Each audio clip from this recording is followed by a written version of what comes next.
नमस्कार दोस्तों, आप सभी लोगों को जियो क्लासिक परिवार की तरफ से शुभ मकर संक्रांति।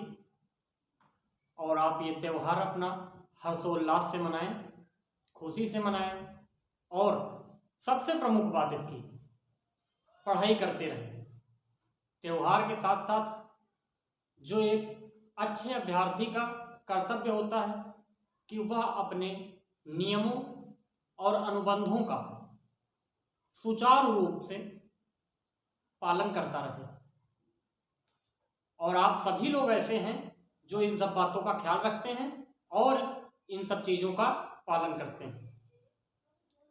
तो आप लोगों के लिए आज का दिन बहुत ही अच्छा होने वाला है। कहोगे सर ऐसा आप क्यों बोल रहे हैं, कुछ तो वजह होगी। जी हाँ, वजह आपने जो थंबनेल देखी है, मध्यकालीन इतिहास का भंडारा भाग 2। इसमें आज हम लोग प्रयास करेंगे कि पूरा सल्तनत काल, भाई पिछले भंडारे में हम लोगों ने जो पढ़ा था उसमें हम लोगों ने पढ़ा था आपका मध्यकालीन इतिहास जहां से चालू होता है भारत का 632 ईस्वी से 1206 ईस्वी तक पढ़ा था हमने। लगभग 600 सालों का कार्यक्रम था। आज हम लोग पढ़ेंगे 1206 के बाद से 1526 तक, यानी करीब करीब 420 सालों का कार्यक्रम आज पढ़ना है हम लोगों को। तो हम लोग इसको एक अपने जुझारू क्लास में अध्ययन करेंगे और आज की क्लास बहुत ही अच्छी होने वाली है। सर्वप्रथम मैं आपको एक थोड़ा सा निर्देश देना चाहूँगा। निर्देश यह होगा कि अगर मैं इस क्लास में कुछ स्थानीय शब्दों का प्रयोग करूँ, कुछ ऐसे शब्द हों जो आपको नकारात्मक प्रभाव आपको लगता हो, वो नकारात्मक नहीं है, सिर्फ आप में ऊर्जा का संचार करने के लिए प्रयोग करूँगा बीच बीच में। फिर भी अगर कोई बात अगर बुरी लग जाए तो उसके लिए क्षमा कीजिएगा। हम लोग आरंभ करते हैं अपना क्लास। तो एक बार श्री गजानंद महाराज को प्रणाम कर लेते हैं और माता सरस्वती मैया जी को प्रणाम करते हैं, अपनी कक्षा आरंभ करते हैं। ठीक है, तो जोश वोश है ना, बढ़िया से है, होना चाहिए यार, कमजोर नहीं पड़ना है। और जब तक क्लास चलेगी तब तक जोश बरकरार रखें। चलिए, तो हम लोग आरंभ करने जा रहे हैं। मध्यकालीन भारत में हम लोगों ने पीछे पढ़ लिया था। अंत में हमने मोहम्मद गौरी के बारे में चर्चा किया है। पिछले भाग में मोहम्मद बिन कासिम से मोहम्मद गौरी तक चर्चा कर चुके हैं। आज से सल्तनत काल आरंभ करना है। सल्तनत काल के बारे में जानकारी लेते हैं, क्योंकि हमने यहाँ तक बता दिया था कि जब लाहौर बुलाया जाता है कुतुबुद्दीन ऐबक को अमीरों के द्वारा लाहौर के, और उसके बाद ऐबक से कहा जाता है कि भाई साहब आप जो है अब गद्दी संभालिए, सुल्तान बनिए अगले। तो जब सभी लोग सहमत रहते हैं तो कहता है ठीक भैया, अब राजा बनने में क्या दिक्कत है यार, कोई आपको कह दे जाओ प्रधानमंत्री बन जाओ, तब तो दौड़े चले जाओ, घर द्वार सब कुछ छोड़ दोगे। तो वैसे उसके पास भी था, उससे कहे हाँ भैया तुम बन जाओ प्रधानमंत्री, का लगा रहे हैं बस 2 मिनट रुको। आया दिल्ली से खड़बड़ाते हुए, दिल्ली का शासन छोड़ दिया और आया लाहौर में सुल्तान बन गया। तो कुतुबुद्दीन ऐबक को जानने से पहले हम लोग जानेंगे सल्तनत काल के बारे में। पूरा कार्यक्रम क्या हमको पढ़ना है, तो आप ये देख पा रहे हैं सल्तनत काल। सल्तनत काल, सल्तनत काल जो है, सल्तनत काल को हम 5 भागों में 5 वंशों में डिवाइड करके पढ़ेंगे। कैसे कैसे वंश हैं, कौन कौन से वंश हैं, हम जानेंगे एक एक करके। पहले आपका एक वंश पड़ता है जिसका नाम है गुलाम वंश। गुलाम वंश। इसके बाद आपका दूसरा वंश पड़ता है जिसका नाम है खिलजी वंश। खिलजी। इसके बाद तीसरा आपका पड़ता है तुगलक। तुगलक वंश। इसके बाद चौथा आपका जो पड़ता है सैयद वंश। इसके बाद आपका जो 5वां और अंतिम पड़ता है सल्तनत काल का लोधी वंश। कब से कब तक है सल्तनत काल? 1206 से 1526 ईस्वी तक। ठीक, ये टाइम पीरियड है। अब इस टाइम पीरियड में एक ही डायनेस्टी ने शासन किया है, गुलाम वंश, फिर आया खिलजी वंश, फिर आया तुगलक वंश, फिर आया सैयद वंश, and then after that Lodi वंश। इनका हम लोग टाइम पीरियड देख लेते हैं। तो गुलाम वंश जो चला था 1206 से लेकर कब तक चला था, 1290 तक। फिर इसके बाद खिलजी चला था 1290 से 1320 तक। देन इसके बाद तुगलक चला था आपका 1320 से 1414 तक। इसके बाद सैयद चला 1414 से 1451 ईस्वी तक। इसके बाद लोधी वंश चला। लोधी वंश कब से कब तक चलता है? लोधी वंश चलता है आपका 1451 से 1526 तक। ये आपने कार्यक्रम देखा। हमको आज सबके बारे में पढ़ना है, बहुत मजा आएगा क्लास में, अंत तक बने रहिएगा और बीच में भागना नहीं। देखो हाँ, और सबसे पहली बात, अभी जिन लोगों ने लाइक वाइक नहीं किया पहले लाइक दबा दो और शेयर वेयर कर दो, लॉन्ग क्या हो तब देखो आगे कार्यक्रम। ठीक, चलो अच्छा बाद में कर देना, लेकिन ध्यान रखना शेयर करना है। ठीक है, पहला सवाल इसमें यहां से हम बनाते हैं सिर्फ इतने से, सबसे लंबा टाइम पीरियड किस डायनेस्टी का था? आप इसको देखकर आराम से बता सकते हैं और ऐसे सवाल बहुत पूछे जाते हैं। तो सबसे लंबा पीरियड आप देख सकते हो, इनका 1206 से 1290 है। तो क्या गुलाम वंश का है? नहीं, मैं यहाँ पे डायरेक्ट लिखता हूं, इनका है सबसे लंबा टाइम पीरियड, सबसे लंबा समयकाल कितना है आपका?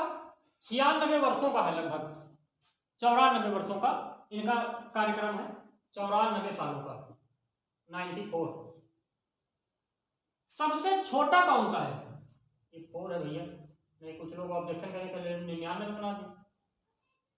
फिर सबसे छोटा कौन सा है? सैयद वंश है। आप देख पा रहे हैं सैयद वंश मात्र कितना है? 1414 से 1451। सबसे छोटा, तो सबसे छोटा अगर वंश पूछा जाए सैयद वंश, सबसे छोटा पूछा जाता है, सबसे बड़ा अगर पूछता है तुगलक वंश। इतनी बात आप, मुझे उम्मीद है आराम से बता दोगे, बात समझ में आ गई होगी। अब मैं इसको रफ करता हूं। सबसे पहले डालूंगा गुलाम वंश, और गुलाम वंश के बारे में हमको पढ़ना है।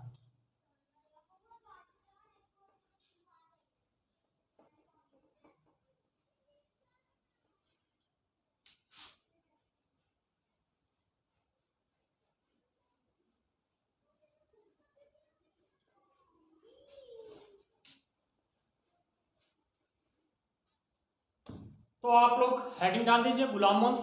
गुलाम वंश के बारे में हम लोग जानते हैं। तो गुलाम वंश में, गुलाम वंश का संस्थापक कौन था? पहला सवाल आता है। आप सभी को पता है गुलाम वंश का जो है फाउंडर, जो है इसका संस्थापक, इसका संस्थापक है जिसका नाम है, आप लोगों ने सुना होगा, कुतुबुद्दीन ऐबक। कुतुबुद्दीन ऐबक, ये क्या है? गुलाम वंश का संस्थापक है। गुलाम वंश का संस्थापक होने के साथ साथ सल्तनत काल का भी संस्थापक है। सल्तनत काल। तो अब आपके यहां से 2 सवाल बन जाते हैं। सल्तनत काल का संस्थापक कौन है? कुतुबुद्दीन ऐबक। गुलाम वंश का संस्थापक कौन है? कुतुबुद्दीन ऐबक। उम्मीद है आप ये बात समझ गए होंगे। कुतुबुद्दीन ऐबक का जो नाम है, इसने राजधानी अपनी कहाँ बनाई? बहुत लोग जवाब दे देते हैं सर जी दिल्ली में राजधानी बनाई, लेकिन आपको अलग बनना है, दिल्ली में नहीं बनाई है। याद रखें, इसने राजधानी अपनी दिल्ली में नहीं बनाई है। कहाँ बनाई है फिर? लाहौर में। इसकी राजधानी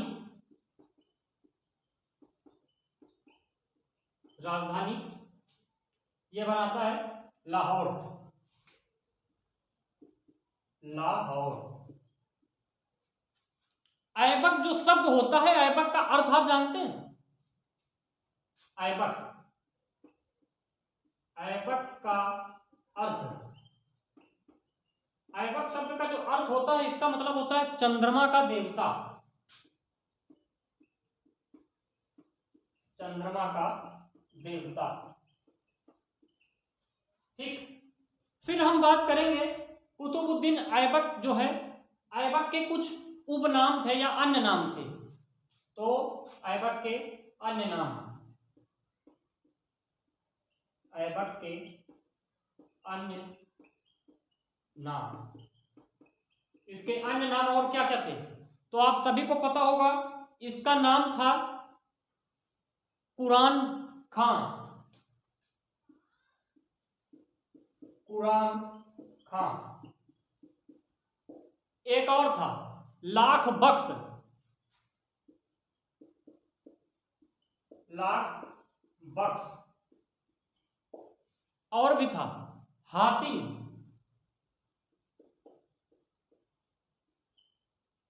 तो ये इसके अन्य नाम थे, कुरान बख्श, लाख बख्श, हातिम, और आपका जो है तो एक और भी कहा जाता था, कहीं कहीं सुल्तान आपको मिल सकता है, लेकिन कोई नहीं।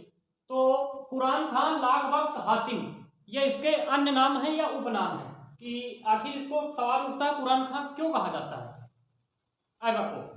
तो कुरान खां कहने के लिए अफगानिस्तान में एक जो मोहम्मद गौरी जी थे, मोहम्मद गौरी के दरबार में एक सूफी संत रहते थे जिनका नाम था फखरुद्दीन अब्दुल अजीज कुकी। ये गए थे, एक बाजार था वहां पर, अफगानिस्तान में एक जगह है निसापुर, निसापुर में एक मंडी लगती है, गुलामों की मंडी। अब अपने यहाँ क्या मिलती, दाल चावल की मंडी, मुर्गा मार्केट मंडी है ना, मछली मंडी। वहां कौन सी मंडी है? गुलामों की मंडी। इस गुलामों की मंडी में जब वो गए तो वहां पर इन्होंने देखा कि सारे गुलाम बिके जा रहे हैं, एक आदमी बैठा है, उसका गुलाम बिक नहीं रहा है। वो उदास है कि आखिर मुझ में कमी क्या है। ये उसको उसकी मुंह मांगी कीमत देते हैं कुकी जी, और उसको खरीद लेते हैं, अपने घर लाते हैं, पढ़ाते लिखाते हैं, अच्छी शिक्षा देते हैं, प्रशिक्षण देते हैं। देन इसके बाद इसी गुलाम को इतना तैयार कर देते हैं कि इसको कुरान जो पूरी बुक है मुंह जबानी याद हो जाती है। आप समझ रहे हैं? जब इसको मुंह जबानी ये किताब याद हो गई तो ये लेकर जाते हैं मोहम्मद गौरी के दरबार में। कहते हैं गौरी से, बादशाह हम आपके लिए एक तोहफा लाए हैं। गौरी ने कहा बताइए कुकी जी क्या लाए हैं आप? तब ये कहते हैं कि मैं एक ऐसा आदमी लाया हूं जिसको पूरी कुरान मुंह जबानी याद है। कहा अच्छा, कह लगा सुनाओ। भाई सुनाने लगा, पूरी कुरान मुंह जबानी सुना दिया। इससे बहुत खुश हुआ ऐबक से जो है बहुत खुश हुआ गौरी, इसको अपने दरबार में रख लिया। ये खूब सेवा करता है मन लगाकर इसकी। तत्पश्चात ये खुश हो जाता है और एक पद इसको दे देता है, अमीर ए आखूर का पद। मोहम्मद गौरी इसको अमीर ए आखूर का पद देता है। ये सारी कहानी जो मैं बता रहा हूँ ये लिख नहीं रहा हूँ, बट आप इस पूरी कहानी को लिख सकते हैं, ये पूरी वास्तविक कहानी है। अमीर आखूर का पद देने के बाद ये और सेवा करता है, बढ़िया से सब अच्छा देखता है। कुछ दिनों बाद इसको दिल्ली का गवर्नर बना देता है मोहम्मद गौरी। यहां तक कहानी थी। इसी के बाद जब गौरी की मृत्यु हो जाती है खोखरों से युद्ध में 1205 में, उसके बाद 1206 में लाहौर के अमीर दिल्ली से इसको बुलवाते हैं और यहाँ पे बादशाह बनाते हैं। उसके बाद की कहानी चल रही है आगे। ठीक, तो आगे हम लोग कंटिन्यू करते हैं ना।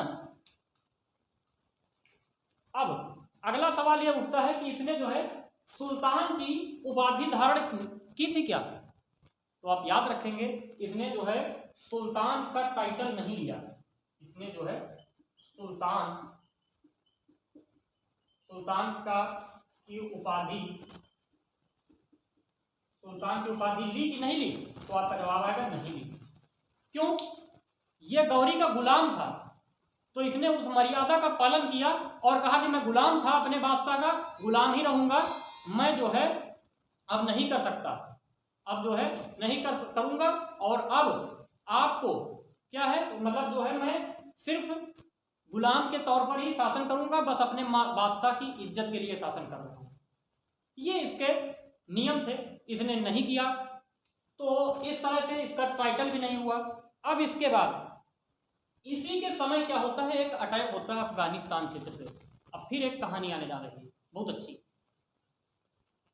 गौरी का ही एक और गुलाम था, जैसे ये गुलाम था तो ये दिल्ली में था। अब एक और गुलाम था बख्तियार खिलजी, आपने नाम सुना होगा, बख्तियार खिलजी। बख्तियार खिलजी जो था ये अफगानिस्तान रीजन में, अफगानिस्तान में गवर्नर था। ये क्या करता है, यही वो शख्स है जिसने हमारी नालंदा जैसी महान यूनिवर्सिटी को तहस नहस कर दिया, पूरा ध्वस्त कर दिया। विक्रमशिला विश्वविद्यालय को पूरा मिट्टी में मिला दिया। इन सब के पीछे एक कहानी है। ऐसा बताया जाता है कि एक बार ये बख्तियार खिलजी, मैं सुना रहा हूं, आप इसको लिख सकते हैं या समझ सकते हैं। अगर आपके कमेंट आएगी इस बारे पर तो मैं ये कहानियों के लिए अलग से वीडियो बनाऊंगा, क्योंकि हिस्ट्री में मैं जैसे पढ़ाता हूं मेरा अंदाज अलग है। आप मेरे साथ पढ़िए लास्ट तक, आपको समझ में आ जाएगा। आपको कहानी की तरह हिस्ट्री पढ़ा दूंगा ताकि आपको कभी पढ़ना ना पड़े। एक बार पढ़ेंगे कभी भूलेंगे नहीं। क्या था कि अफगानिस्तान में ये जब एक बार समय था कुछ, तो ये बीमार हो गया। वहां पर ये बात है 1208 ईस्वी की बात है। वहां पे बीमार हो गया। अफगानिस्तान में ही नहीं, पूरे ईरान में कहीं इसके लिए दवा न मिली, पूरे इस्लाम धर्म में इसके लिए दवा न मिली। तब होता क्या है, जब इसको दवा नहीं मिलती है, ये बीमार बहुत ज्यादा होता रहता है, तो इसकी सूचना ऐबक के माध्यम से नालंदा विश्वविद्यालय में एक गुरुजी रहते थे। आयुर्वेद भारत में आप जानते हैं क्या इसकी महिमा है, आज से नहीं आदिकाल से है। यहां पर रहते थे तो सूचना मिली, इनको भेजा गया गुरुजी को नालंदा विश्वविद्यालय से। पढ़े लिखे थे, यहाँ वेदशाला किताबें थी, लाखों पुस्तकें रहती थी नालंदा में। आप नालंदा की हिस्ट्री जब पढ़ेंगे तब आपको पता चलेगा। वहां लाइब्रेरी में ऐसी पुस्तकें थी जिससे इलाज संभव था। तो गुरुजी गए, लेकिन यह इतना ईर्ष्यालु प्रवृत्ति का था, मानवता नाम की इसके अंदर चीज नहीं थी, और ये हिंदू धर्म से बहुत जलता था। जब ये वहां पहुंचे तो इसने साफ साफ मना कर दिया कि मैं किसी भी दूसरे धर्म से आस्था नहीं रखता हूं, खासकर हिंदू धर्म के किसी भी व्यक्ति से, किसी भी किताब से, किसी भी मंत्र से मैं अपना इलाज नहीं कराऊंगा।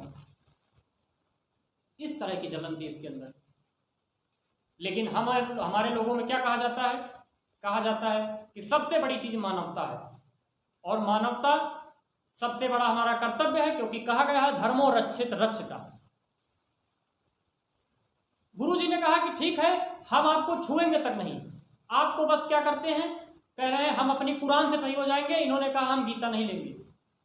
कह लगे अच्छा ठीक है। इन्होंने कहा ठीक, हम आपको नहीं छुएंगे, हम आपको कुछ नहीं करेंगे। इनकी कुरान में दवा लपेट दी। अब ये कुरान के कहते थे बस अपनी कुरान के 7 बार पैर छू लिया करो रोज। ऐसा चला, 1-2 महीने में सही हो गया। क्यों? कुरान में इन्होंने दवा लगा दी। इस हिंदू महाशय की वजह से ये बख्तियार साहब ठीक हो गए। जब बाद में इनको पता चला तो इनको बहुत गुस्सा आया, झिल्लाया, और अपने धर्म की नीचता पर इनको लगा कि ये हमारा नीच काम है, बल्कि सारे धर्म पवित्र हैं। मैं किसी धर्म की बुराई नहीं कर रहा हूं, आप मेरी लैंग्वेज को समझिए। इसको लगा कि हमारे धर्म में ऐसा क्यों नहीं है। इस जलन के वजह से ये आता है, नालंदा विश्वविद्यालय को पूरा जला देता है, आग की तरह पूरा राख बना देता है, और ये नालंदा यूनिवर्सिटी हमारी समाप्त हो जाती है। जहां लाखों की संख्या में किताबें थी, कितने ग्रंथ थे, सब जल गए। विक्रमशिला पूरा यूनिवर्सिटी जला दी, पूरा इस तरह से विध्वंस कर देता है। ये है इसकी बख्तियार खिलजी की कहानी। तो ये भी 1208 ईस्वी में आया था, तो इस लाइन में पढ़ा तो मैंने सोचा इनकी भी स्टोरी आपको सुनाते चलूं। ठीक है, आगे बढ़ते हैं हम लोग, आगे देखेंगे।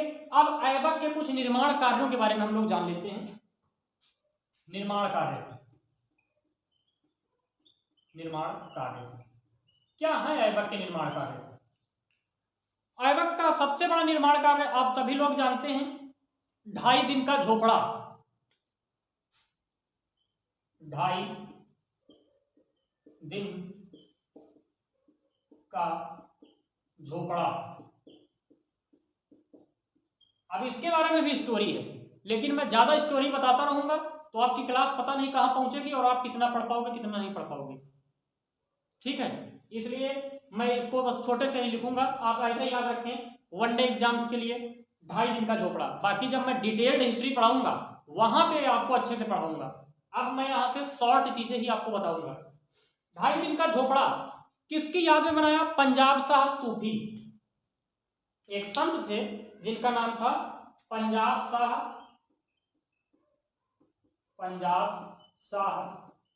सूफी,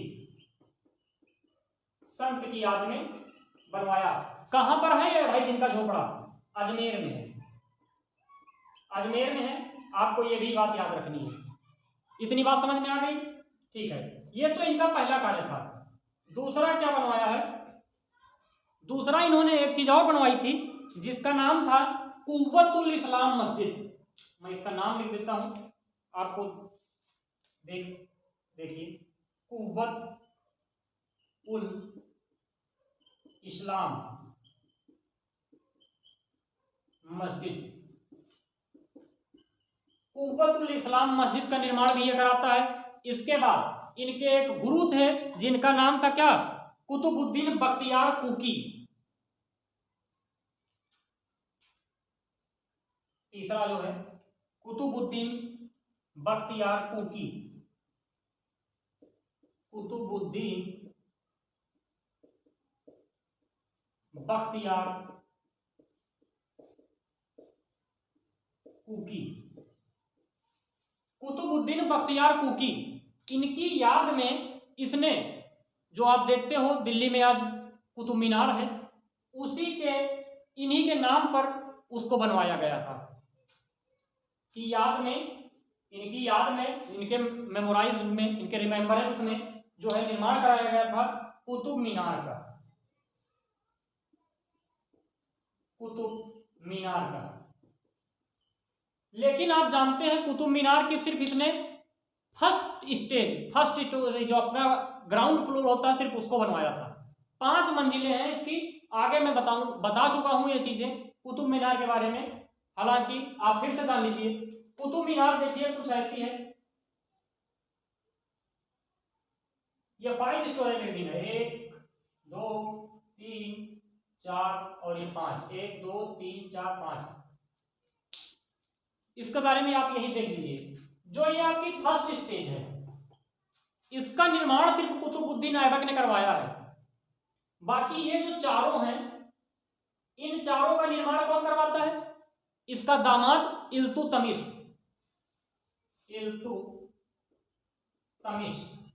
अभी आगे आएगा इल्तुतमिश के बारे में, तब हम लोग चर्चा करेंगे। इसके बाद जो 5वीं मंजिल है, 5वीं मंजिल का निर्माण कराता है फिरोज शाह तुगलक, तुगलक वंश का। फिरोज शाह तुगलक, फिरोज शाह तुगलक 5वीं मंजिल बनवाता है और प्लस 3री मंजिल की रिपेयरिंग कराता है और इस पर डिजाइनिंग करवाता है, यह फिरोज शाह तुगलक। फिर आप बात करोगे सर इसकी हाइट कितनी है, आप याद रख लीजिए 73 मीटर, 73 मीटर इसकी हाइट है। ये सब चीजें हैं। बाकी आप इसके बारे में और जान सकते हैं, अगर कहेंगे तो मैं अलग से वीडियो बना दूंगा। मैंने हालांकि इसको अलग से पढ़ाया है, वो मेरा एक चैनल था, अब वो बंद कर दिया है। ठीक, आप अगर चाहेंगे तो इस पर अलग से वीडियो बन जाएगा। आपको जैसा भी लगना है आप कमेंट कर दीजिएगा। ठीक है, तो ये तो इसका निर्माण कार्य थे। अब फिर क्या हुआ, क्योंकि ये ज्यादा लंबे समय तक जी नहीं पाया, एक दुर्भाग्यवश इसकी मौत हो जाती है 1210 ईस्वी में। 1210 की बात है, लाहौर में ये घुड़सवारी कर रहा था, पोलो खेल रहा था, जिसको पोलो हम अब समय कहते हैं, पहले चौगान कहा जाता था। 1210 में चौगान खेलते समय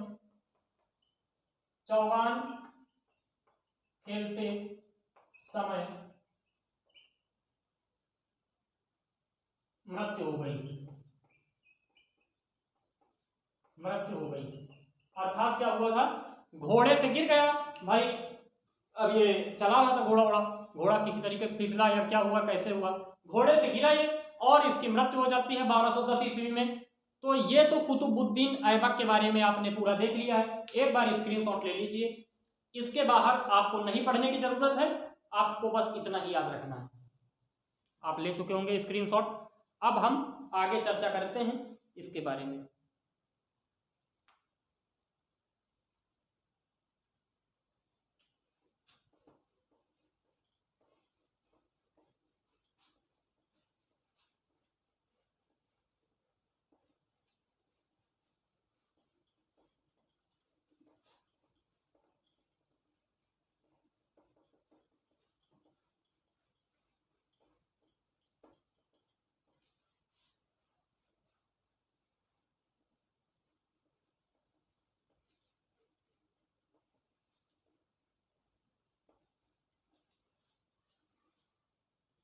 ठीक, अब इसके बाद क्या होता है, एक और आ जाता है जिसका नाम है, इन्हीं का पुत्र है, कुतुबुद्दीन ऐबक का पुत्र था, ऐबक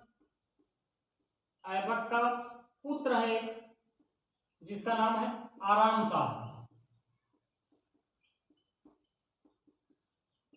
ये बहुत विलासी प्रवृत्ति का आदमी था, सोमरस का प्याला पी रहा है, सामने सामने क्या डांस हो रहा है, नर्तकियां नृत्य कर रही हैं। तो ये एक अय्यास किस्म का आदमी था, सही नहीं था। फिर भी ये गद्दी पर बैठ जाता है, गद्दी पर बैठ जाता है। जब ये बातें बंदायूं के गवर्नर और ऐबक के दामाद, बंदायूं का ऐबक का दामाद जो है इल्तुतमिश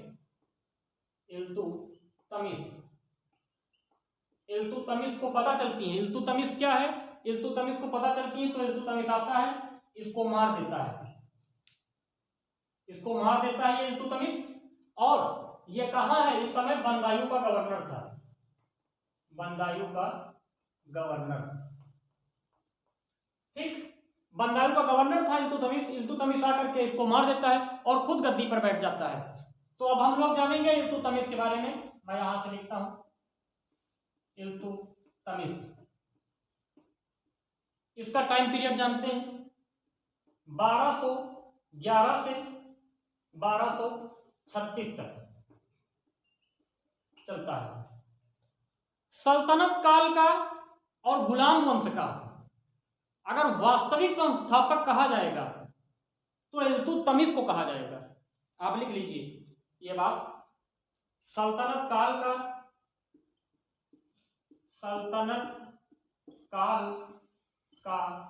वास्तविक संस्थापक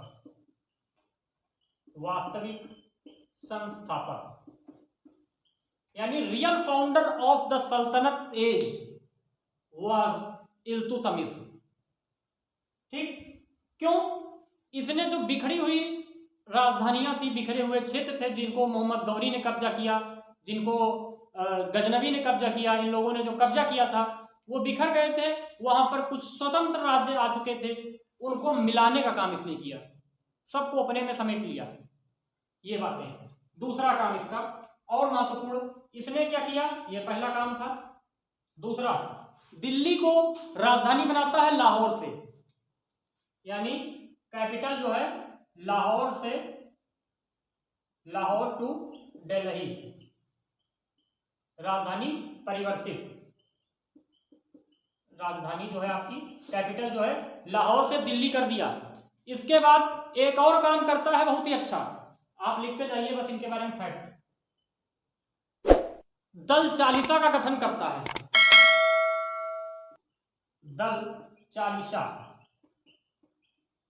इसका वास्तविक नाम क्या होता है? इसका वास्तविक नाम होता है तुर्कान चहलगामी,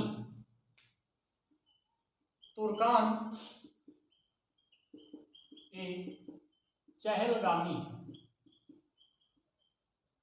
तुर्कान चहलगामी जो नाम है ये दल चालीसा का सदस्य है। तुर्कान चहलगामी जो है आपका, तुर्कान चहलगामी नाम मतलब सदस्य ने दल चालीसा का गठन करता है तुर्कान चहलगामी के नाम से।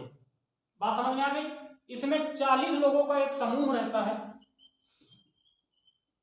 40 पीपल्स इसमें रहते हैं। जो बादशाह होता था, सुल्तान होता था, उसकी हेल्प करते थे शासन प्रशासन में, और भी एडवाइजरीज जो होती थी राज्य चलाने में, तो उसका इसने गठन किया। फिर अगली बात आप याद रखें, इसी ने एक और काम किया, इकता सिस्टम चालू किया। इकता प्रथा चालू की। ये सारे काम पहली बार हो रहे हैं। इकता प्रथा क्या होती है? इकता प्रथा वो होती है जो भी इसके राज्य के मंत्री होते हैं या 40 सदस्य होते थे, उनमें से ये अपने राज्य के अधिकारियों को इकता में बांट देता था। इकता क्या होता था? एक क्षेत्र का मंत्री जो इस समय होता है, पहले एक क्षेत्र का गवर्नर कह सकते थे या एक क्षेत्र का अधिकारी कह सकते थे। उस व्यक्ति के पास उस क्षेत्र को सही से रखने के लिए, वहां से रिवेन्यू कलेक्ट करने के लिए राजस्व भी वसूलवाता था वो अधिकारी अपने क्षेत्र का, अपने क्षेत्र की सुरक्षा करता था। सुरक्षा करने के लिए क्या सेना चाहिए होती थी, तो इल्तुतमिश सेना देता था। वो वहां से रिवेन्यू लेते थे, देख रेख करते थे, जिससे प्रशासन भी चलता था। और जो आपका इल्तुतमिश था, इल्तुतमिश उस अधिकारी से रेवेन्यू यहां लेता था ताकि इसका भी पैसा आता रहे, आमदनी चलती रहे। इस प्रथा को इक्तेदार कहते हैं, इक्तेदारी प्रथा कहते हैं। इकता सिस्टम यही थी। ठीक, तो इकता प्रथा इल्तुतमिश ने चलवाई। इतनी बात आप समझ में आ गई आपको? ठीक है। इकता प्रथा के बाद हम लोग और जानते हैं इसके बारे में, इसी के समय मंगोल अटैक भी होता है। मंगोल अटैक क्या होता है? एक्चुअली उसका थोड़ा सिस्टम गड़बड़ा गया है। अब ये भी एक स्टोरी है रोचक, तो मैं बता दूं, चंगेज खां का आपने नाम सुना होगा। ठीक है, तो क्या हुआ, इसके समय मंगोल अटैक से बचा लिया। मंगोल अटैक से बचा लिया। जिस तरह आज अमेरिका से आदमी लोग डरते हैं, उस समय पहले मंगोल से लोग डरते थे। मंगोल क्या होता था, इस समय चंगेज खां का उधर बोलबाला था। तो हुआ ये कि इल्तुतमिश जो था, इल्तुतमिश के समय एक ख्वारम्स,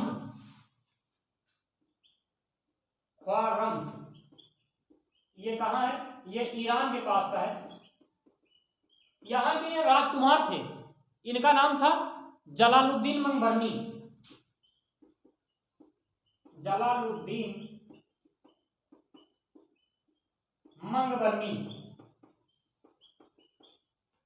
जलालुद्दीन मंगबर्नी चंगेज खां की लड़की से इनका कुछ अफेयर था।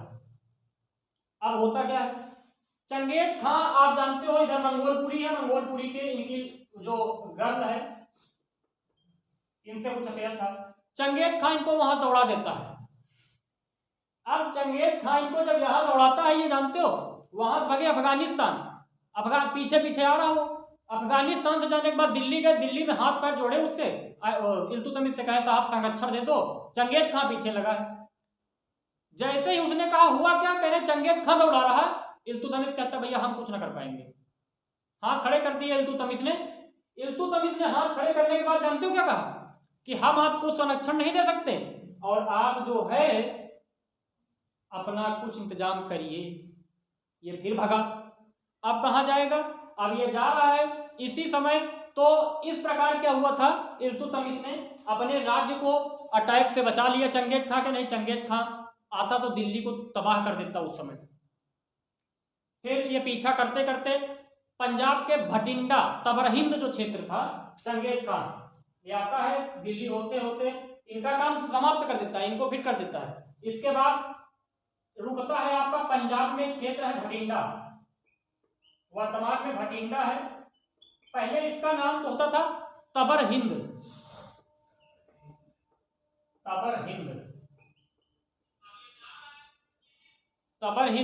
अब ये तबरहिंद जो था, तबरहिंद में वो रुकता है 7-8 साल।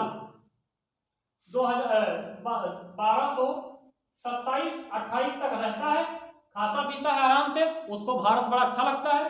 खा पी के बाद फिर मंगोल चला जाता है आराम से, कोई दिक्कत नहीं। ठीक है, तो ये कुछ इनकी स्टोरी थी। ये इसने काम किया, मंगोल अटैक से बचा लिया, ये ठीक है। इतने तो इसके सब सिस्टम थे। आपने देखा दल चालीसा, इकता प्रथा, मंगोल अटैक से बचाया, राजधानी ले गया, सल्तनत काल का वास्तविक संस्थापक। आगे का काम इसने क्या किया, अब इसके कुछ हम लोग जानेंगे अच्छे काम और भी। इसने 2 सिक्के चलवाए। छठा काम है सिक्के चलवाए, चांदी और पीतल के, चांदी और तांबा, चांदी और तांबा के सिक्के चलवाए थे, जिनका नाम क्या होता था, एक का नाम होता था जीतल, एक का नाम होता था टका। तो चांदी वाले का नाम क्या था, टका, और तांबे वाले का नाम था जीतल। टका और जीतल, ठीक है। तो जब इसने टका और जीतल नामक चलवाए, इसके बाद फिर क्या होता है कि टका जो होता था, चांदी का होता था जीतल। हाँ, इनका अगर वजन भी आपको जानना हो, ऐसे कोई पूछता नहीं, फिर भी मैं आपको बता देता हूं, 175 ग्रेन होता था पर सिक्के का, 175 ग्रेन।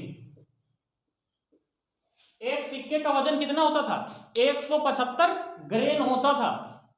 समझ में आ गई आपको बात, ठीक है।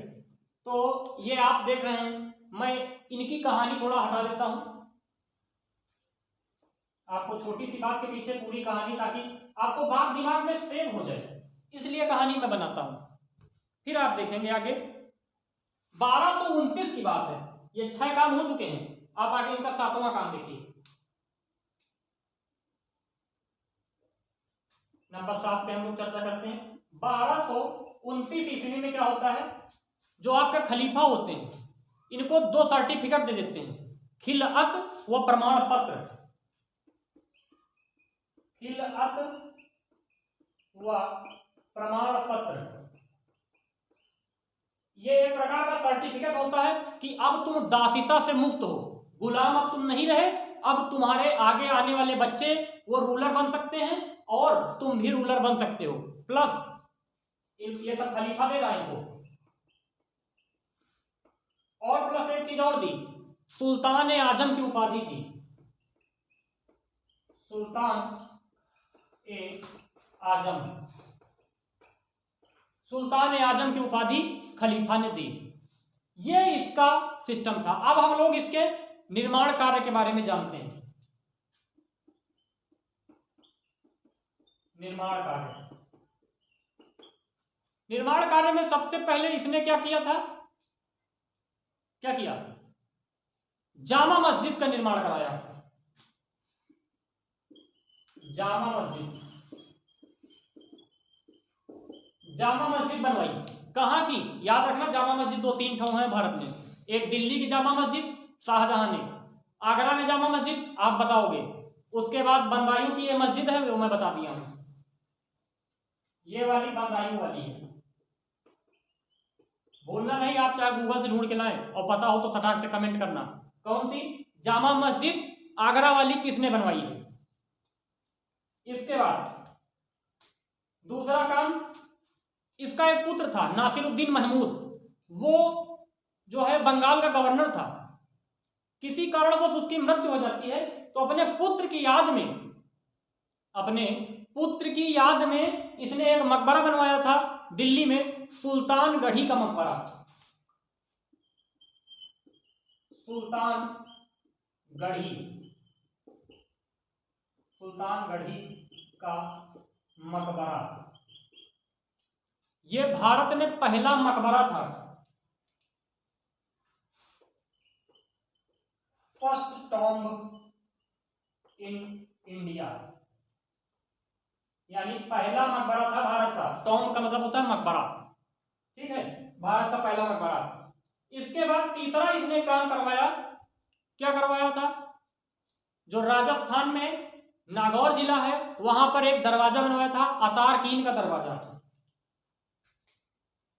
नागौर जिले में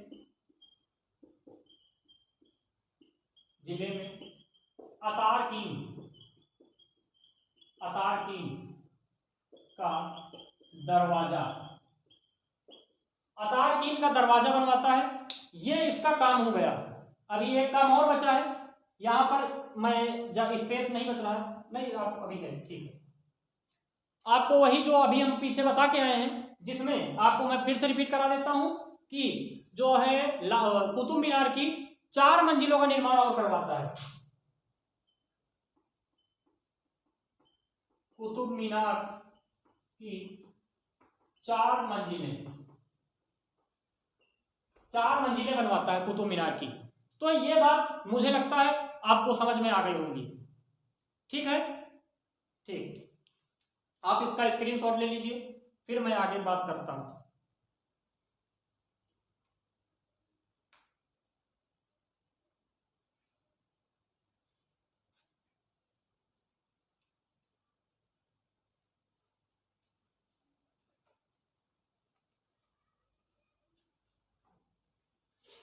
रख कर दो।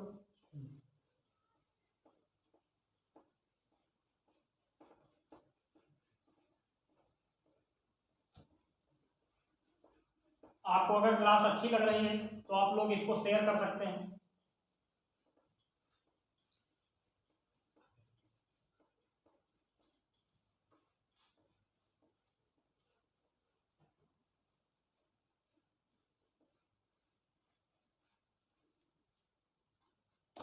इसके बाद ये क्या होता है, फिर बीमार पड़ जाता है, आप सभी को पता है 1235 ईस्वी में। 35 में बीमार होने से पहले, और एक बार ये भी याद रखने का, ये अपना भी मकबरा बनवाता है, खुद बनवाता है स्वयं का मकबरा, यानी मरने से पहले ही दाह संस्कार। ठीक है, तो इसने क्या किया था कि अपनी बेटी जिसका नाम था रजिया सुल्ताना, कह दिया था कि ये रजिया सुल्ताना ही अगली शासिका बनेगी। क्यों? क्योंकि इसका जो पुत्र था, योग्य पुत्र नासिरुद्दीन महमूद, उसकी मृत्यु हो गई थी, जो कि बंगाल का गवर्नर था, उसकी मृत्यु हो गई थी। तो इसने कहा मेरी योग्य पुत्री रजिया सुल्ताना बनेगी अगली शासिका। लेकिन सुल्ताना नहीं बन पाती है। आप याद रख लें, इसकी मृत्यु कब हो गई है? 1236 में ये मर चुका है। अगला शासक तुरंत बैठ जाता है रुकनुद्दीन फिरोज। रुकनुद्दीन फिरोज, रुकनुद्दीन फिरोज बैठ जाता है, कुछ ही समय के लिए बैठता है। तब तक इसकी बेटी एक दिन शाम के टाइम, और कैसे बैठ जाता है, इसकी माता जो रहती है, माता शाह तुर्कान की मदद से, शाह तुर्कान, ये इसको हेल्प कर देती हैं, संरक्षिका रहती हैं और इसको बैठा देती हैं। और ये एकदम अय्याश प्रवृत्ति का आदमी था, बदतमीज आदमी था। इसके बाद क्या होता है, रजिया एक बार जाती है शाम के टाइम, मस्जिद पे नमाज का समय होता है। रजिया लाल कपड़े पहन के जाती है, टोपी वोपी लगा के, अपील करती है मजार में जितने भी लोग आते हैं ऊपर की बिल्डिंग से कि आप सभी लोग साक्षी हैं इस बात के कि मेरे पिताजी ने कहा था कि अगली सुल्ताना रजिया बनेगी, और यहाँ पर जो राज्य को बर्बाद करने के लिए हमारे भाईजान बैठ गए हैं, इनको हटाया जाए। जनता इनकी बात को स्वीकार करती है और रजिया को सुल्ताना बनाया जाता है। तो इस प्रकार रजिया गद्दी पर बैठ जाती है। रजिया रजिया कब से कब तक चलती है? तो 1236 से 1240 ईस्वी तक का इसका कार्यकाल होता है। ठीक, रजिया बैठ जाती है गद्दी पर। रजिया जब अपने दरबार में आती है तो रजिया पुरुषों के कपड़े पहन के आती है, साड़ी में नहीं आती थी, न बुर्का में आती थी। कैसे आती थी? कुबा व कुलहा, कुबा प्लस कुलहा में। कुलहा को चोगा कहा जाता था और कुबा को कोट। कोट, चोगा यानी टोपी, यानी कोट और टोपी पहन के आती थी, बढ़िया सूट बूट में एकदम लेफ्ट राइट करते हुए बढ़िया दरबार में पहुंच जाती थी और अपना जो है राजपाट चलाती थी। अच्छे से चल रहा था। इसने क्या किया, अब इनकी भी स्टोरी थोड़ा रंगीन है, आगे समझिए। इन्होंने आगे जो है बनाया क्या, बंगाल है आपका, जानती हैं, बंगाल नहीं, भटिंडा, पंजाब क्षेत्र। इन्होंने पंजाब क्षेत्र में अपना एक गवर्नर बना दिया, गवर्नर बनाया। ठीक, या गवर्नर क्या, इक्तेदार नियुक्त किया था, इक्तेदार, जिसका नाम क्या है, इस इक्तेदार का नाम है अल्तुनिया। अल्तुनिया। और इधर दिल्ली में कौन है? दिल्ली में है रजिया। अब होगा क्या, अल्तुनिया अपने आप को कहता है कि मैं रजिया उजिया को नहीं मानता, मैं कोई दिल्ली सल्तनत नहीं मानता, मैं अपने पंजाब भटिंडा वाले क्षेत्र को स्वतंत्र राज्य घोषित करता हूं। ये अपने आप को स्वतंत्र शासक घोषित कर लेता है, स्वतंत्र शासक घोषित कर लेता है। रजिया को यह बात पता चली, रजिया कहीं ना आ रहे हैं तुम स्वतंत्र बनी हो, ऐसे है। रजिया गई अपना पूरा कुड़ी सोटा लेकर, ये पूरा टीम लेकर यहां पहुंच गई, यहां युद्ध करने। लेकिन होता क्या है, परिणाम जानते हैं, अल्तुनिया जीत गया और ये रजिया हार गई। जहां पे मैं राइट का टिक लगाऊंगा समझना वो जीतता है, जहां क्रॉस का लगाऊंगा वो हार जाता है। तो अल्तुनिया जीत जाता है, रजिया हार जाता है। अब रजिया के साथ क्या होता है, ना खुदा ही मिला, ना विशाले सनम, ना इधर के रहे ना उधर के रहे। हुआ क्या, ये दिल्ली छोड़कर चली गई, अमीरों ने इधर तुरंत क्या किया, बहराम शाह को उठाकर बैठा दिया। बहराम शाह को यहां गद्दी पर बैठा दिया गया। बहराम शाह को किसने, अमीरों ने। कौन अमीर, दिल्ली के अमीर, अमीरों ने बहराम शाह को बैठा दिया। उधर इनकी ये भी गद्दी चली गई, उधर उससे हार भी गई। अब एक ही उपाय बचता है लास्ट में, आप समझदार हैं इस उम्र में, ठीक है।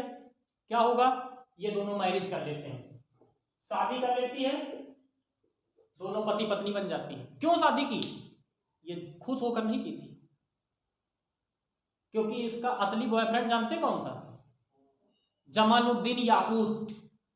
याद रखना, इसका रियल बॉयफ्रेंड जो था वो था जमालुद्दीन याकूत। इसी जमालुद्दीन याकूत को अभी मैं आगे बताऊंगा, अमीर हाजिब का पोस्ट देती है। अमीर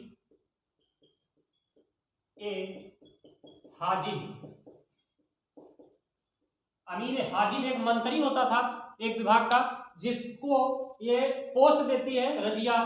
किसको, जमालुद्दीन याकूत को। ये इसका असली बॉयफ्रेंड था, लेकिन वहां मजबूरी में शादी करनी पड़ी। किस लिए, कि ताकि एक सत्ता मिल जाएगी, और सत्ता मिलने के साथ हम अपने राज्य को दोबारा पालेंगे, उसके बाद फिर इनका काम तमाम करवा देंगे, ठीक है। लेकिन क्या होता है, ये जा तो रहे हैं यहां से, अब यहां से शादी करके जा रहे हैं, रास्ते में एक जगह पड़ी कैथल, ये हरियाणा में जगह है, हरियाणा में एक जगह है कैथल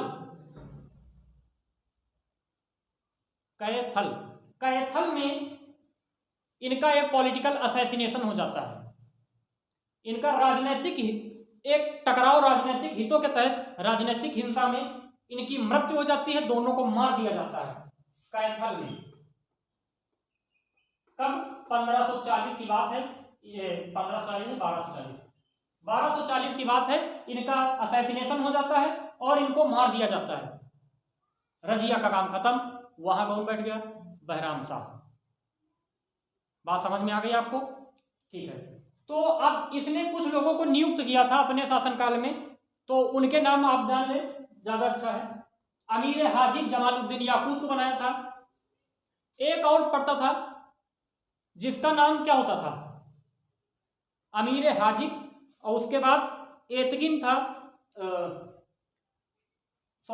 अमीर हाजिब नहीं, इसमें थोड़ा सा ऊपर नीचे हो गया, आप इसको करेक्ट कर लीजिए। अमीर हाजिब इसको नहीं बनाती है, अमीर हाजिब का जो पोस्ट है, अमीर हाजिब दूसरे को देती है, इसको बनाती है अमीर आखूर। अपने बॉयफ्रेंड को अमीर आखूर का पद देती है। दूसरा पद जो देता है, दूसरा पद देती है किसको, एतगिन, इसको दे देती है अमीर हाजिब का, अमीर हाजिब। अमीर आखूर जो होता है, अमीर आखूर होता है घुड़साला प्रमुख, राज्य के जितने भी घोड़े होंगे उनका सबका बॉस होता है, बहुत तगड़ा वाला घोड़ा। एतगिन अमीर हाजिब। अमीर हाजिब क्या होता था, अमीर हाजिब वो पद होता है जो इस समय भारत का प्रधानमंत्री है। बाकी सारे काम समझ चुके हैं यानी आप। कोई भी भारत के राष्ट्रपति से मिलने आएगा, प्रधानमंत्री उस पर कड़ी सुरक्षा रखता है, या प्रधानमंत्री के बाद ले लीजिए गृह मंत्री, ठीक। तो गृह मंत्री जी थे, पूरे राज्य की देखरेख, जो बाहर से मिलने आ रहा उसकी पूरी संरक्षण, पूरी जानकारी। तो ये चीजें इसके थी। तीसरा एक और पद दिया था एक लोगों को, जिनका नाम है बलबन। बलबन के बारे में आपने सुना होगा। बलबन इल्तुतमिश का गुलाम था, यह भी बात आप लिखेंगे। बलबन जो है इल्तुतमिश का गुलाम था, और बलबन ने क्या किया, बलबन को इसने अमीर शिकार का पद दिया था। अमीर ए शिकार, अमीर शिकार का पद दे देती है अब ये बलबन को। ये तो इसने पद दिए थे, अपना जो है राज्य अलॉट किया था, आप इसको देख पा रहे हैं। बात चलती है, ये जो अपने शासन से हटा दिया गया, इसके पीछे जानते हैं वजह क्या थी? तो बहुत बड़े बड़े इतिहासकार हैं, उन्होंने अपने अपने बारे में कुछ कुछ मत दिए हैं, उनके बारे में हम आपको बताते हैं।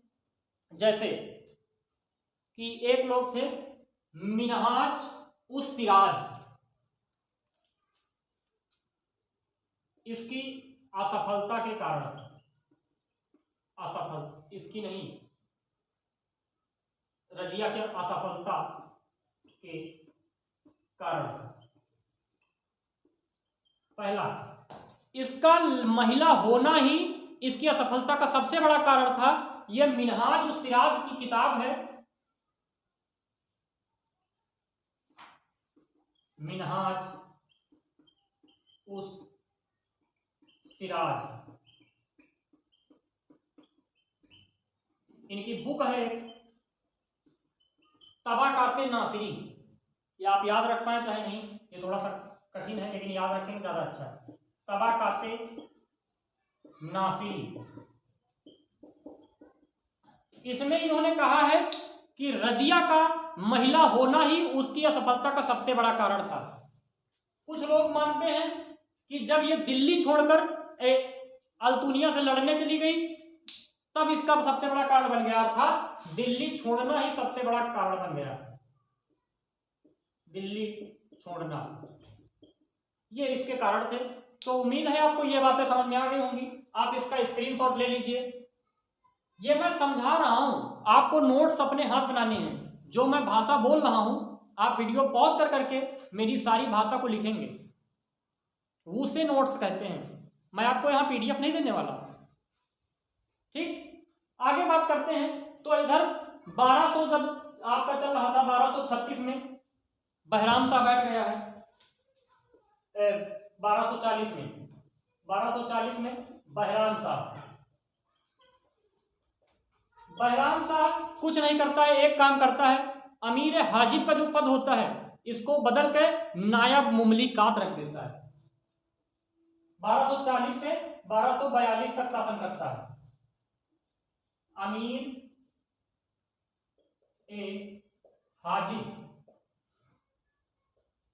चेंज कर देता है, इसमें नायब ए मुमलिकात, और पहला नायब मुमलिकात कौन रहता है? वही एतगिन, एतगिन, एतगिन ही रहता है पहला नायब मुमलिकात। तो आपको यह बात समझ में आ गई बहराम शाह के बारे में। उसके बाद 1242 से 1246 तक एक दूसरा आदमी रहता है जिसका नाम है अलाउद्दीन मसूद शाह। अलाउद्दीन मसूद शाह, अलाउद्दीन मसूद शाह। ये कोई विशेष काम नहीं करते हैं। 1242 से 46 तक, 1242 से 46 तक ये बने रहते हैं। 46 में फिर एक लोग और आते हैं, इनको बैठाया जाता है। इनका नाम क्या है? मैं इसको रफ कर देता हूं पहले, ये आप पहले स्क्रीनशॉट लीजिए तब आपको समझ में आएगा। ले चुके होंगे, मैं इसको रफ कर दूं।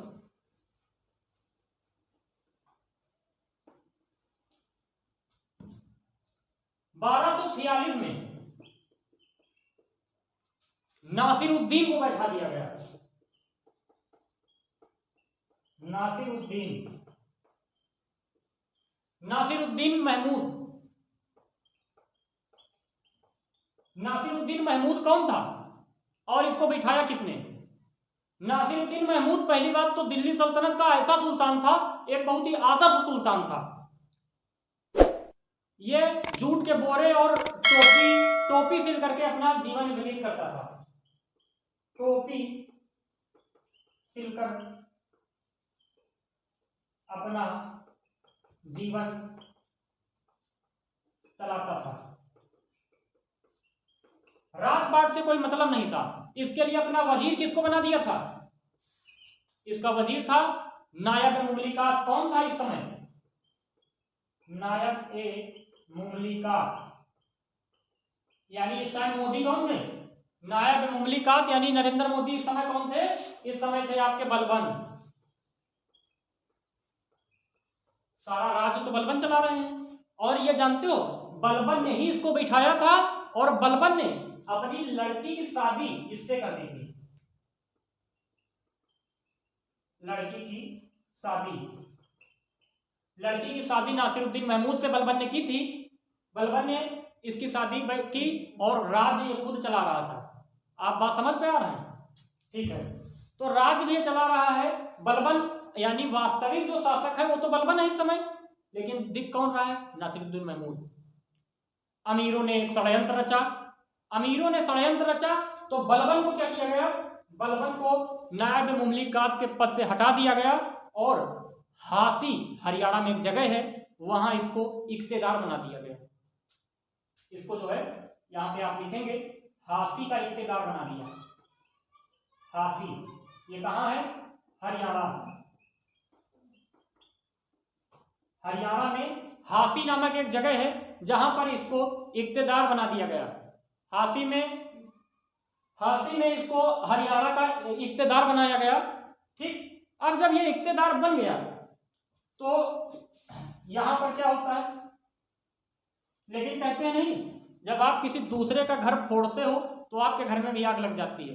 सेम ऐसा हुआ। इन्हीं अमीरों ने जब ये काम किया तो अमीरों में जो आपकी दल चालीसा थी, अमीरों की दल चालीसा, इसमें क्या होता है? इसमें फूट पड़ जाती है। फूट पड़ गई और इसी का फायदा उठाकर यह हासी से फिर आता है और क्या आता है? नासिरुद्दीन महमूद को गद्दी से हटा देता है और खुद गद्दी पर बैठ जाता है। इसी में आता है, गद्दी पर बैठ जाता है महमूद को हटाकर, यानी महमूद को हटा दिया और बलबन आकर के गद्दी पर बैठ गया।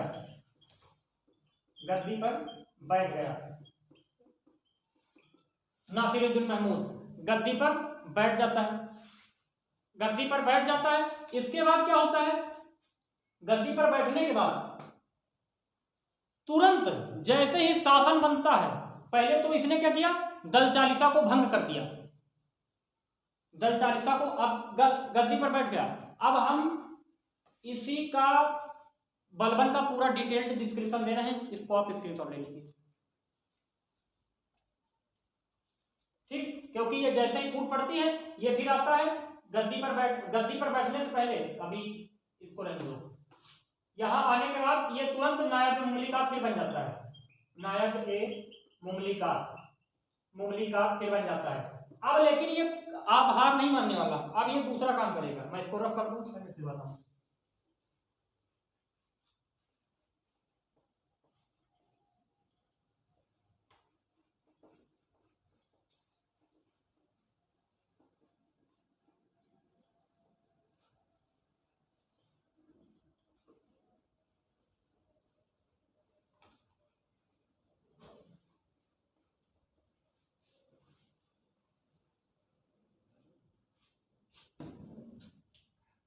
ठीक, इसने क्या किया?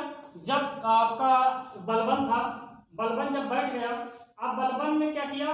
नासिरुद्दीन महमूद को फिर हटा दिया। जब नायब मुमलिकात बन गया दोबारा से, उसका फायदा उठाया और उसने हटा दिया। अब बलबन बैठता है 1266 ईस्वी में। 1266 ईस्वी में बैठता है और 1286 तक रहता है। ईस्वी तक, 1266 ईस्वी से 1286 ईस्वी तक। बलबन का वास्तविक नाम अगर पूछा जाता है, कहीं कहीं पूछ लिया जाता है वास्तविक नाम, बलबन का वास्तविक नाम आपको पता होगा, नहीं पता है जान लीजिए, बहाउद्दीन, बहाउद्दीन, बहाउद्दीन। बलबन को ही एक उपाधि दी गई थी, इसके दामाद के द्वारा कह सकते हैं, इसके दामाद यानी उपाधि, इसके दामाद द्वारा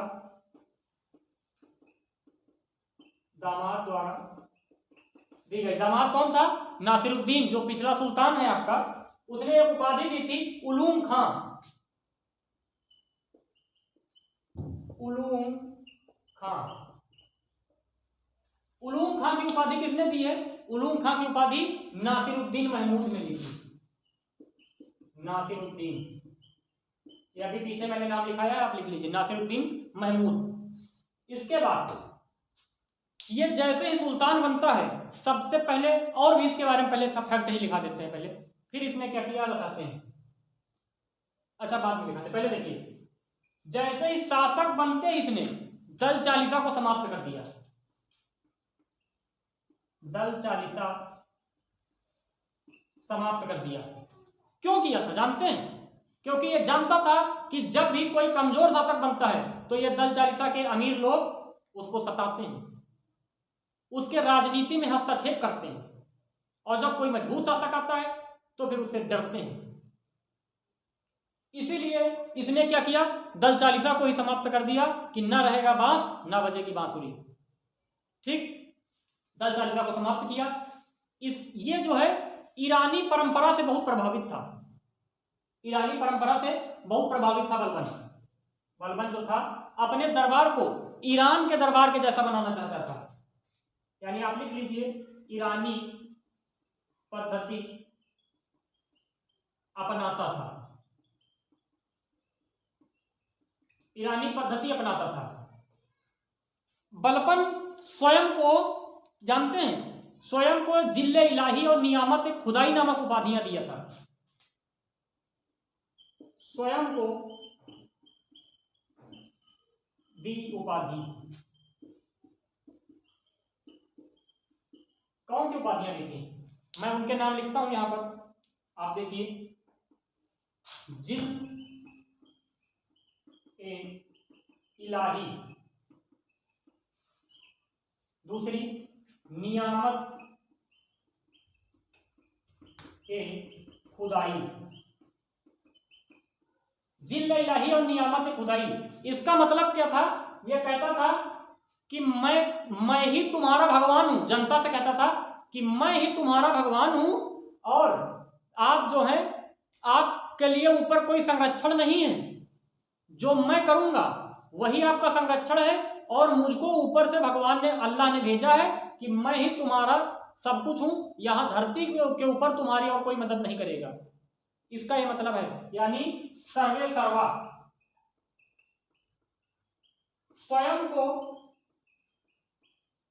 को शैडो ऑफ गॉड कहता था, शैडो ऑफ गॉड, यानी भगवान की प्रतिछाया, भगवान की प्रतिछाया, भगवान की प्रतिछाया स्वयं को कहता था।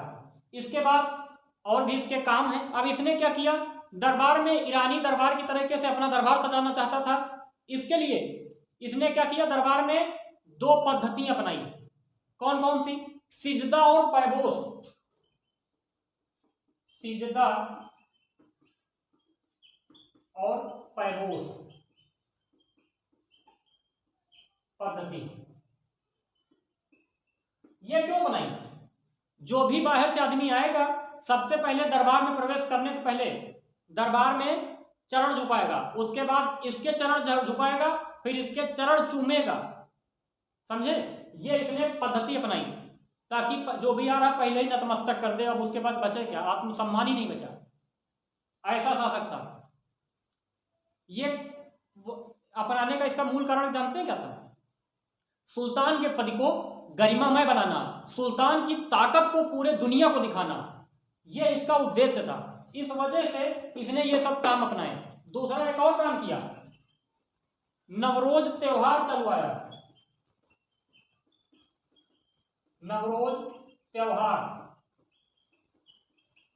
त्योहार भी इसी ने चलवाया। इसमें क्या होता था, सभी जनता को एकत्रित करता था और सबको एकत्रित करने के बाद एकता का पाठ पढ़ाता था। मतलब समझ रहे हैं, सबको एक मिलाना। एक और काम करवाया, रक्त और लौह की नीति अपनाता है, ब्लड एंड आयरन पॉलिसी। रक्त व लौह नीति, इसमें क्या होता है, इसमें रक्त और लौह की नीति के तहत जो हमारा प्रतिद्वंदी है उसको ऐसा करारा जवाब दो कि वो दोबारा कभी हिम्मत न करे कि आपकी तरफ आंख भी उठाकर देखे। इसका मतलब ये था। इसी के दरबार में दो कवि रहते थे। दरबार में कवि थे, एक का नाम था अमीर खुसरो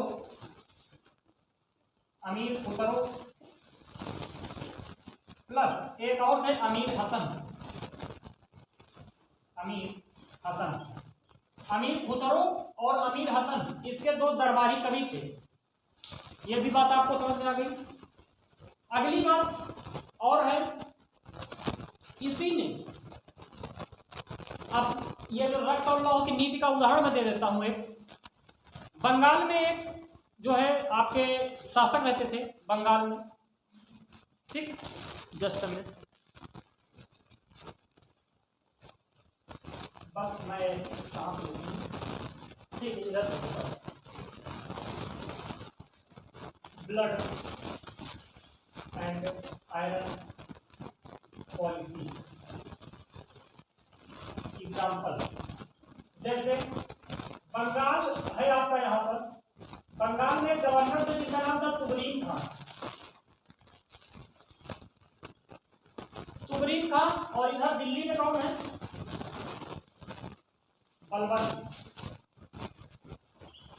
बलबन से इसकी बहस हो गई। तुगरीन खान ने बलबन को कहा मैं तुमको कुछ नहीं समझता और मैं बलबन कुछ नहीं मानता, मैं स्वतंत्र हूं। बलबन ने कहा अच्छा ठीक भैया, नहीं मानते हो ना मानो। बलबन ने एक अपना गवर्नर भेजा, अवध का गवर्नर, अवध का, जिसका नाम था आमीन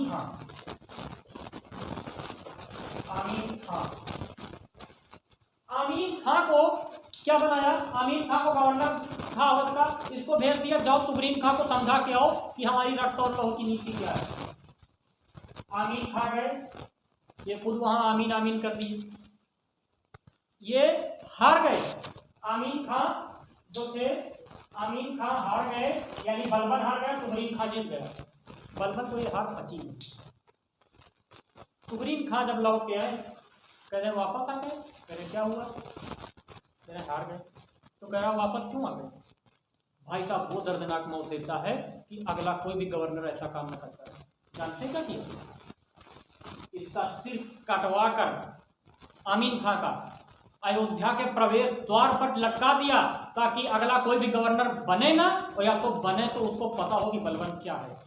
समझ रहे हैं? तो इसका सिर कटवा देता है। जब ऐसा हाल होता है, अगला तुरंत एक गवर्नर और भेजता है जिसका नाम रहता है मलिक मुकद्दिर।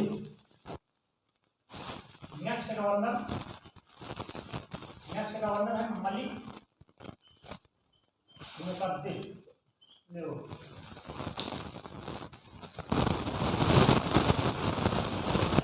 तो आपको हमने बताया, फिर अगला जो शासक है मलिक मुकद्दिर।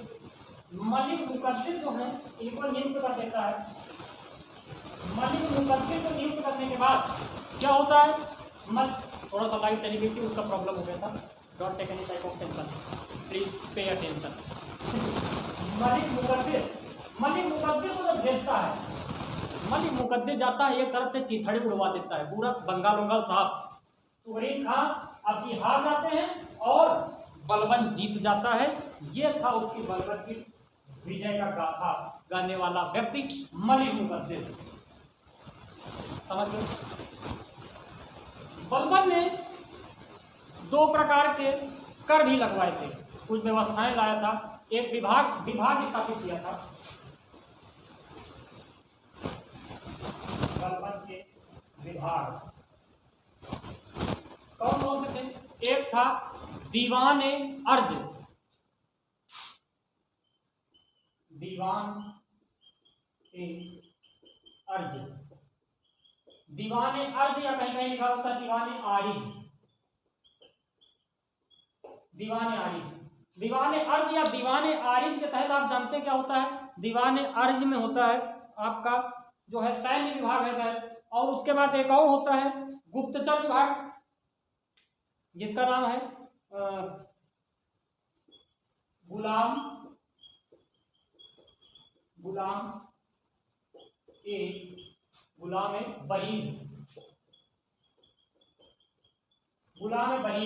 गुलाम बरीद जो है ये आपका, मैं लिख देता हूं, ये वाला जो है ये गुप्तचर विभाग है, गुप्तचर। ये वाला जो है दीवान अर्ज या आरिज, दीवान आरिज जो है ये सैन्य विभाग था, दीवान आरिज आपका सैन्य विभाग था, ये गुप्तचर विभाग था। उम्मीद है आपको यह बात समझ में आ गई होगी। इसका स्क्रीनशॉट ले लीजिए। इनके पुत्रों के बारे में थोड़ा सा डिस्कस कर लिया जाए, ले चुके होंगे।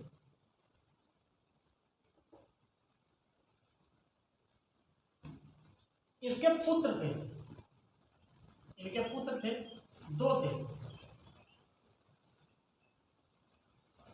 एक का नाम था शहजादा मोहम्मद,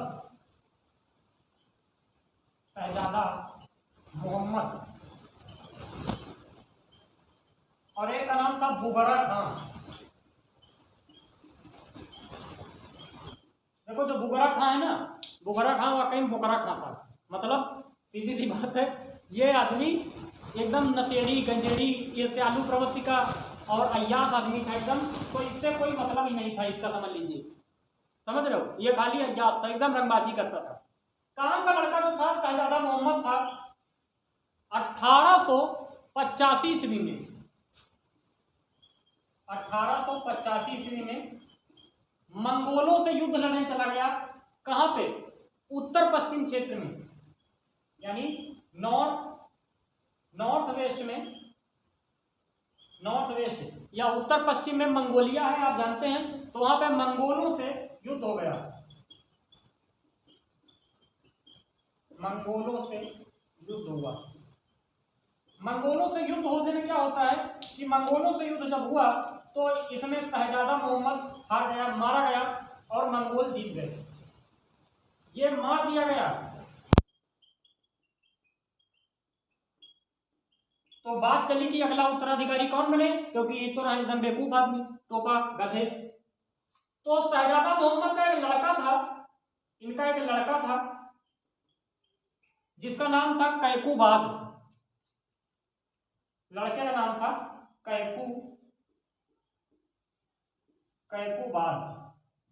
कैकूबाद नाम का जो लड़का था, कैकूबाद ने एक काम कराया था, दिल्ली के पास किलोखरी का महल बनवाया था। बहुत ही महत्वपूर्ण सवाल है, आप याद रखेंगे।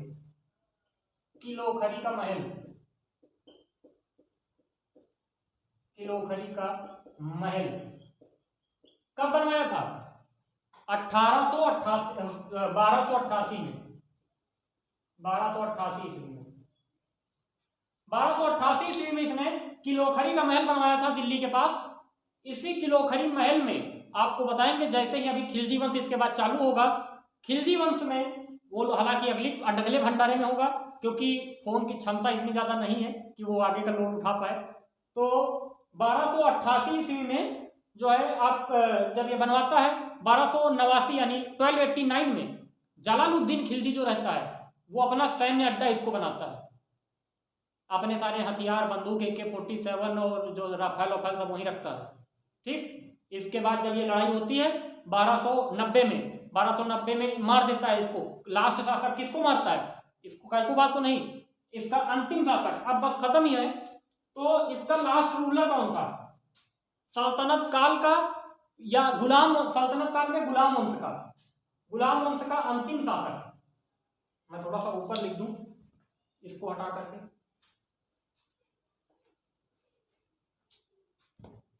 अब क्या होगा, गुलाम वंश का अंतिम शासक, अंतिम शासक जो गुलाम वंश का था उसका नाम था कैमूर्स। पूरा नाम अगर आप लिखना चाहें शमसुद्दीन, शमसुद्दीन, शमसुद्दीन कैमूर्स जो था, शमसुद्दीन कैमूर्स अंतिम शासक था गुलाम वंश का। इसी की हत्या करता है जलालुद्दीन खिलजी 1289 में, और उसके बाद 1290 में खिलजी वंश की स्थापना कर देता है जलालुद्दीन खिलजी। वो बातें हम लोग अगले लेक्चर में करेंगे, या आप स्क्रीनशॉट ले चुके होंगे। इस भंडारे में हम लोगों ने इतना पढ़ लिया है, आज आपको ये देख करके बहुत मजा आया होगा, और इस क्लास की कीमत कुछ नहीं लगाई जा सकती। बस मेरी मेहनत और आपका साथ, यही है सबसे बड़ा उसका विश्वास। आपका कर्तव्य बनता है कि इसकी जो है तारीफ कैसे करेंगे आप, एक ही आपके पास ऑप्शन है, कमेंट करें, अपनी प्रतिक्रिया देंगे। दूसरा सबसे बड़ा काम है भैया लाइक करना, और लाइक करने के बाद as much as you can possible इसको शेयर करिए, ज्यादा से ज्यादा लोगों तक इसको जोड़िए, इसको पहुंचाइए। ये बहुत अच्छी चीज दी है आपको, तो प्लीज शेयर एवरीवेयर, बहुत अच्छे से शेयर करिए। उम्मीद है आपको ये भंडारा, आपको ये क्लास बहुत ही गजब की लगी होगी। हमने पूरा गुलाम वंश पढ़ लिया है, लगभग 1206 से 90 तक 84 सालों का इतिहास हमने पढ़ा इस अपने 1-1.25 घंटे की क्लास में। अब हम लोग मिलेंगे अगले भंडारे में, तब हम लोग खिलजी डायनेस्टी के ऊपर चर्चा करेंगे और एक एक करके खिलजी को तोड़ेंगे, पूरी डायनेस्टी पर डालेंगे। आपको अगर ये क्लास जैसी भी लगती है, आपको प्रतिक्रिया तो देनी है, प्रतिक्रिया देना मत भूलना, और इसको ज़्यादा से ज़्यादा आप लोग शेयर कर डालिए। यही आपसे उम्मीद है, यही आपसे चाहत है। मिलेंगे हम लोग अगले भंडारे में, तब तक के लिए टाटा बाय बाय, जय हिंद।